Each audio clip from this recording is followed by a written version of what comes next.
comes to the Pacific Palisades fire, as Chief Maroney had said, this is over 3,000 acres at this point and continues to grow. We want to make sure that everybody understands we are absolutely not out of danger yet.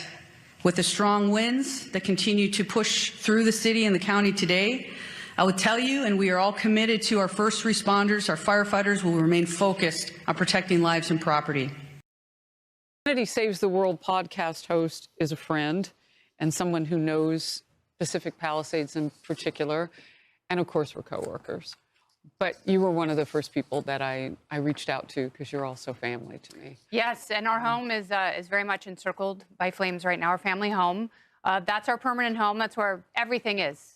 You know, every baby picture, my grandmother's cross that she left me when she passed away, my grandfather's sword from World War I, the things that you don't think to put in a go box, because we've been evacuated before when the wildfires have been a few miles away, and it's never, ever reached our part of the Palisades. And, you know, we have felt safe. We've been there, you know, 23 years, like I said, and it's unimaginable what people are going through. And I know about my feeling of helplessness, but I just got a text from a neighbor. They lost their family home. He's a builder. He built his family a home, and it's gone. And he's a block and a half away from us. And, you know, we have friends that are a couple blocks away, and the fire is sweeping up the hillside. It has consumed trailer homes. And, you know, it's like, this is not an enclave just for rich people. There are apartments and condominiums. That's right. There are people who have lived there for 50 and 60 years, who've paid off their homes, who can't afford to move, who've been dropped by their insurance companies. And they have lost everything. And if they haven't lost everything, they're in my situation. We don't know where we are. We don't know exactly where the fire is. The apps that we've all downloaded, they're not necessarily refreshing. So, you know, all we can do is hope and pray. Prayer absolutely works. Amen. It's the one thing that makes us feel connected to each other and makes us feel better because, you know, as long as we have made it out and we have each other, we're going to be okay. It's heartbreaking thinking about the things that, and everyone is going through what I'm going through. Everyone is going through the checklist of things they wish they could have gotten out of there, but people just didn't have time. We had minutes to clear out, and luckily people were able to do that and have heeded the warning.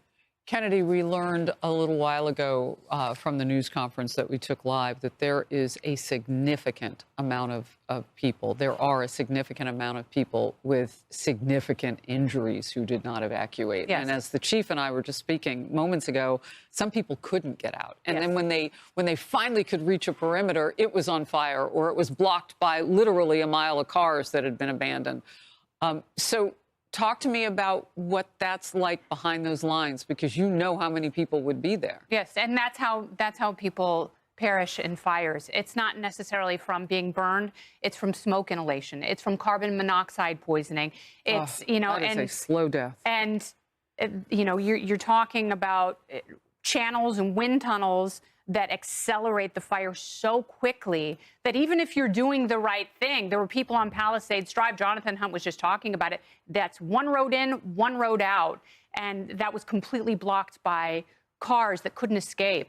One of your producers who lives in LA told me that a mom at her kids' school threw 7 kids in a car just to get them out of there because their parents couldn't get to them. There was no way for them to get there. But it is a community. These are people who look out for each other. These are kind families. These are people who are trying to carve out a place for themselves that is safe, that, you know, it is still one of the good places left in a part of the country that has been hit hard by some bad decisions. And they are really fighting the good fight. That's going to be looked at. And one of the first things out of the LA County Fire Chief's words, Anthony Maroney, one of his early words is, we are going to investigate. And that doesn't mean that they don't know how it started, but it does mean they want to know what could have been done. Rick Caruso was on Fox Local last night, and he has a home in the Palisades. He has businesses. He developed the new outdoor shopping area there. He said there's no water in the Palisades. This is gross mismanagement. Yeah. I had people reaching out about Malibu as well, about the hydrants that had no pressure. Kennedy, God bless you. Kennedy, who has a home in Pacific Palisades, joined me yesterday talking about the fire affecting everybody, regardless of money. We have friends that are a couple blocks away, and the fire is sweeping up the hillside. It has consumed trailer homes. And, you know, it's like, this is not an enclave just for rich people. There are apartments and condominiums. That's right. There are people who have lived there for 50 and 60 years, who've paid off their homes, who can't afford to move, who've been dropped by their insurance companies, and they have lost everything. And if they haven't lost everything, they're in my situation. We don't know where we are. We don't know exactly where the fire is.